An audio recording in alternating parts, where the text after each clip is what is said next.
For decades, audiences thought they understood Pretty Woman. They believed they knew Vivian Ward, the woman with the radiant smile, and Edward Lewis, the man in the tailored suit who came to save her. But behind Julia Roberts' laughter and Richard Gere's charm was a story that almost didn't survive the studio system. What happened off-camera was darker, harsher, and at times quietly devastating. And some of the most important moments were never meant to be seen, spoken about, or remembered. This is the story Disney didn't want you to see. Before Pretty Woman became a modern fairy tale, it was something else entirely. The original script, written by J.F. Lawton, was bluntly titled 3000. The number wasn't symbolic, it was transactional. It represented the exact amount Edward paid Vivian for 1 week of her life. There was no romance, no rescue fantasy, just money, power, and a woman discarded when the agreement ended. Lawton conceived the story while observing corporate finance, a world where companies were dismantled for profit and people were collateral damage. Vivian wasn't charming her way through Beverly Hills, she was surviving it. Addiction, humiliation, and emotional numbness were central to her character. Edward wasn't conflicted or redeemed, he was cold, extractive, and unchanged. The original ending was brutal. After the week ended, Edward threw Vivian out of his car, tossed the money at her, and drove away. She stood alone in a dirty alley, staring at cash she never wanted, realizing nothing in her life had changed. No roses, no fire escape, just the cost of being used. It was a story about power consuming without consequence. When Disney acquired the script, panic followed. This wasn't a story they could release. The mandate was clear: soften it, reshape it, erase the discomfort. Director Gary Marshall was brought in to transform the film's DNA. Vivian's addictions were removed, her despair reframed as optimism, Edward's cruelty diluted into emotional distance that love could cure. Even the title, 3000, was scrapped, too cold, too real. The film was renamed after Roy Orbison's Oh, Pretty Woman, shifting the focus from money to fantasy. That was the moment the film stopped being a warning and became a wish. Yet traces of the original story remained hidden in the power imbalance, in Vivian's hesitation, in the sadness flickering behind her smile.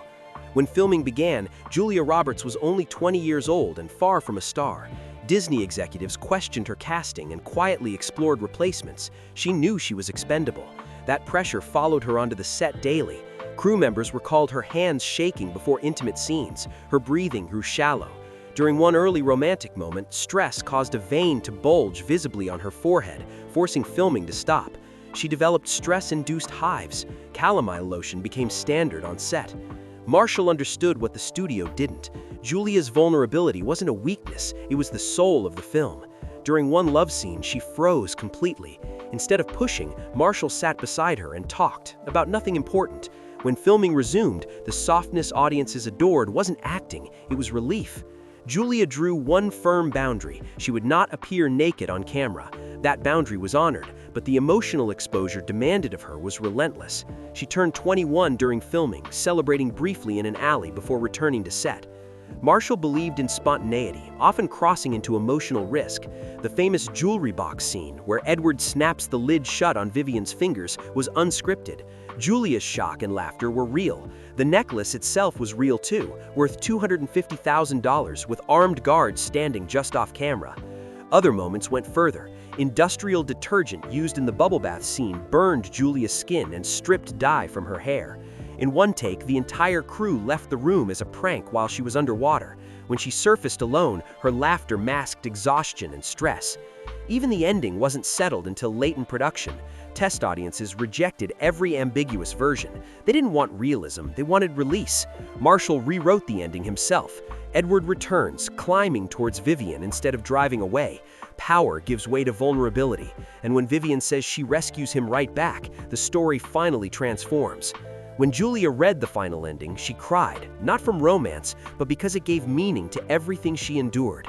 After release, Disney polished the illusion further. The iconic poster used a body double. Julia's face was edited on. Richard Gere's gray hair darkened. Perfection replaced truth. And yet, something real survived. The fear in Julia's eyes, the hesitation in her smile.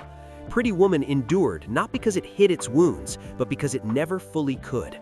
Now that you know what was almost erased, what surprised you most? The ending that never happened, or the scenes that pushed the actors too far? Let us know in the comments. And if you enjoyed this deep dive into Hollywood's untold stories, subscribe to Hollywood Unseen and turn on the bell so you never miss what the industry tried to hide.